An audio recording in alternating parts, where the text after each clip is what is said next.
Hey there everyone, welcome back to another video. Today we'll be looking at how to pass the IGCSE exam. Alright, let's begin. First of all, it is very important that you do your homework consistently during the year.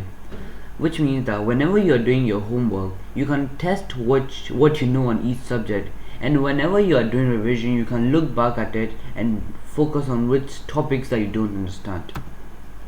Now keep in mind that you need to get grades from A star to C, because a D or lower is an absolute fail. So you have to aim for C and above. Try your best to get the A star and you shall have good grades. 3.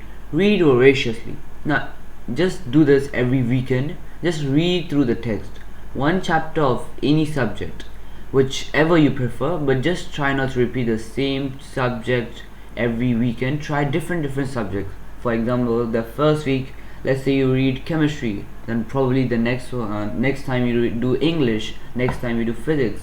So just be changing the subjects and read them with interest. Alright. Number 4, using your holidays and vacation as a time to study. Now this is really important.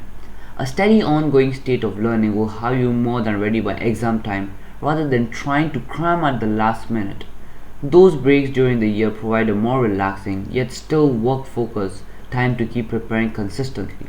If you use these times to keep learning, you won't stress anywhere near as much as those it all until the last minute. Alright.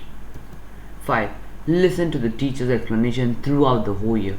Now these will help you to retain the information, and it is useful to draw on in case you forget what something means.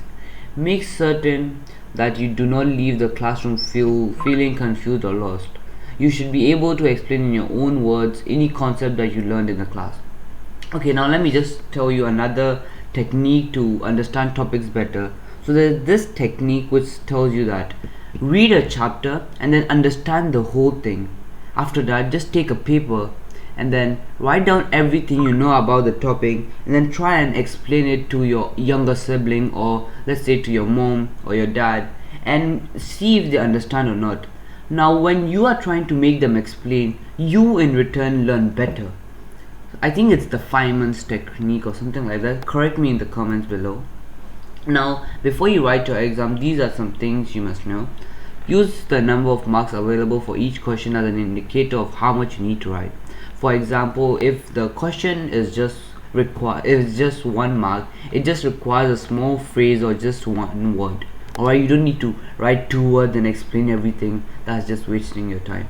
But if it says like explain and then it's 5 marks, you need to write down everything you know, such as the definitions. In terms of, let's say, economics, you need to write down definitions, examples, pros and cons and everything. Use necessary tables and graphs to back up your answer. Do not write more points than required. Show you're working clearly when you're doing calculation for art, maths and any other subject that requires you to do calculation. Give the correct units in an answer to a calculation. Label diagrams with as much detail as you can. Draw diagrams in pencil. Check your spelling, punctuation and grammar carefully.